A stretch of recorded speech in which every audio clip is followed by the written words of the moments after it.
let's take a look at a city that is under the rule of policies like this. We have this story from the Daily Mail. San Francisco Mayor London Breed claims Walgreens is only shutting 5 stores to cut costs. But pharmacy chain says it spends nearly 50 times as much on security as stores in that city compared to anywhere else. All right, let's slow down. San Francisco has such crime because, people are just going into Walgreens, shuffling stuff into bags. One guy's on a bike. He's running out with a garbage bag full of stuff. And so Walgreens says, we're going to shut down several stores. It's happened with other stores. Target reduced hours. This is partly due to the fact that the city basically said anything $900 or under won't be prosecuted. Yep. So people are like, free run, I guess. Here's the best part. London Breed is claiming Walgreens is only shutting 5 stores to cut costs. Why would Walgreens need to cut costs? It's a grocery store and pharmacy Essential in stuff, a major urban center of tens of millions of people in the entirety of the Bay Area. So why is something what is happening in San Francisco where they're like, we can't afford this anymore? Well, the cost of security, apparently. But that's not even security. Watch it. They've done it such that there's these videos where the security guard has to stand there and watch them loot the place because the police won't back them up. So at some point, to your point, if it's $900, I don't know what costs more than $500 in Walgreens. Right. That's probably so. Basically, what they're saying is you can loot the entire thing. I mean, Pretty much. and not face any consequences. At some point, it's not worth it. I would imagine. Think about it. Like, can you name a product in Walgreens that's more than $900? Well, it's probably if they walk out with more than $900 worth of stuff. But right, what happens is right. they come in with 10 of their friends and they all walk out with $800 worth of stuff. Bingo. Yeah. Right. There's videos of them walking up to the makeup rack with bags and just shuffling them all. Pricey. And then there's that one famous video where the guy's on a bike in the store just grabbing stuff and the security guard's just filming. Watching, They yeah. can't do anything. Right. It's what they voted for. If they want it, Yep. they have it. Good for them. That's right. But also, Walgreens played by a different set of rules, especially during the lockdowns. Walgreens was allowed to be open, so they made bank as small mom and pop businesses got obliterated and destroyed by policies that prevented them from operating their businesses. And another reason why a lot of people didn't want to be police officers is because they got a lot of hate, not just from the left, but also from the right, especially when they went around small businesses and shut all of them down while all the big multinational corporations were able to stay open. So Walgreens saying that they need to save costs is bullcrap. They got way more than enough money. They got way more than enough play within the federal government that allowed them to stay open during lockdowns. This is not Walgreens saying it. They're being accused by the mayor of San Francisco of cutting costs. Yeah. Walgreens is like, they're looting our stores to the point we can't keep them open. Right. And then this is impacting people on many levels as well, because a lot of people can't even get their prescriptions filled as well. Just a few years ago, I remember being in San Francisco and it was like a war zone out there. So, this is what people want. This is what they voted for. Good on you. Enjoy it. Have fun. When we had Will Chamberlain and I think it was Will and Charlie Kirk, right? Yeah, I think so.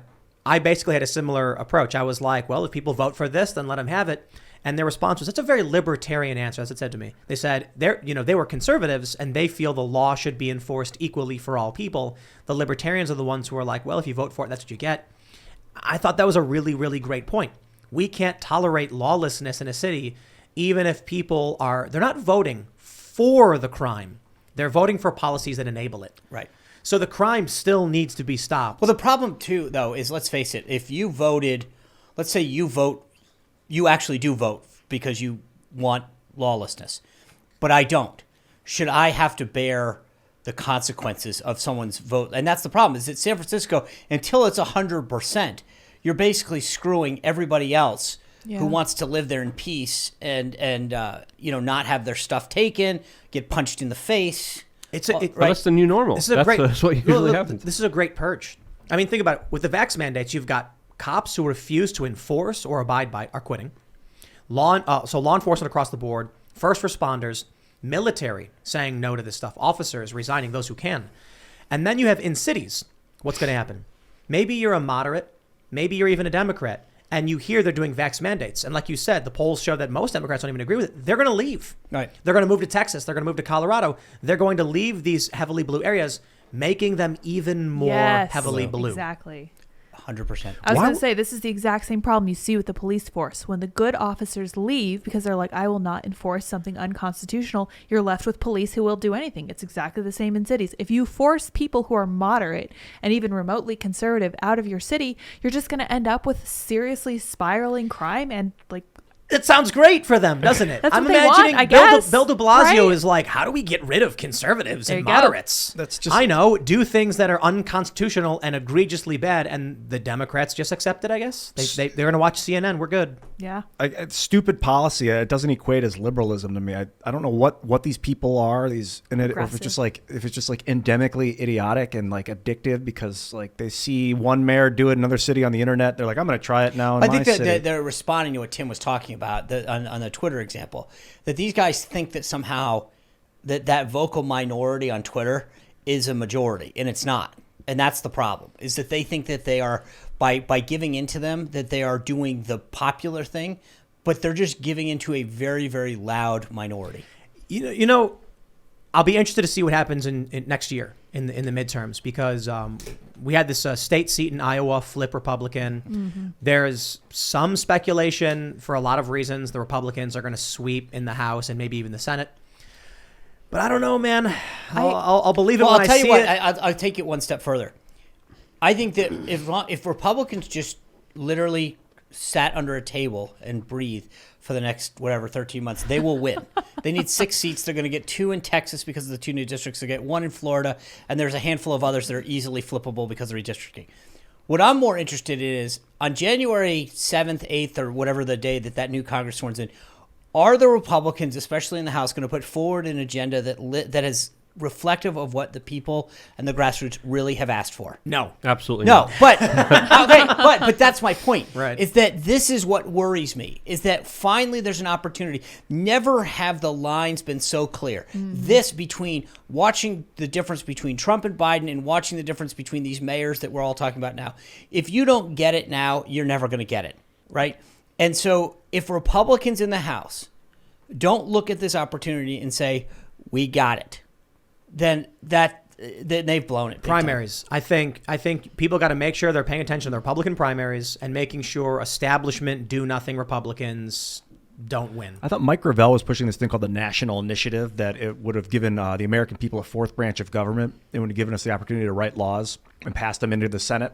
I think that's a good idea, because these Congress people get in there and they get desensitized and disassociated from what regular people want. And why would we not have the ability to pass laws anyway? I think this whole republic system is kind of there is the referendum becoming process. obsolete. A lot of states have a referendum process that functions that way. Like, California. Switzerland Yeah. has it as well. Yeah. it's hard to say. I do think, like you mentioned, the Republicans, they're historically due to win.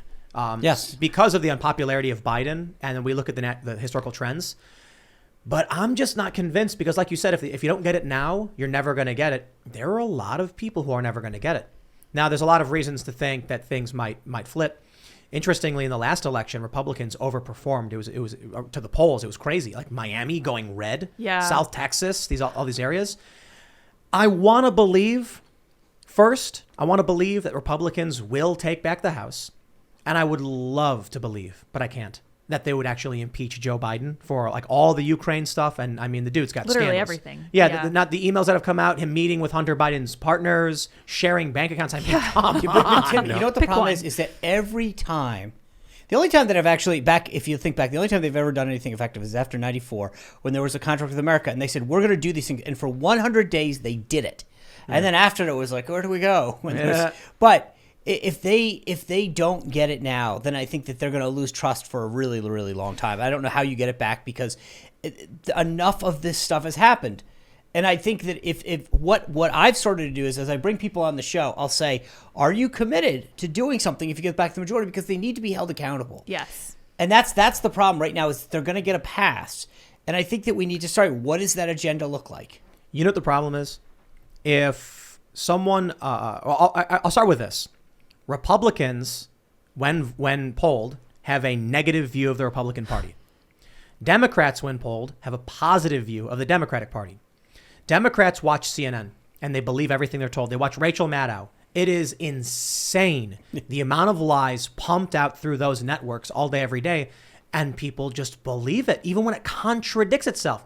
Bill Maher, I think a good example, Bill Maher even, because he's been doing well as calling out the insanity, but he was wrong on the Covington kids a week after it happened, because when you just follow the cult media, they have no interest in informing you.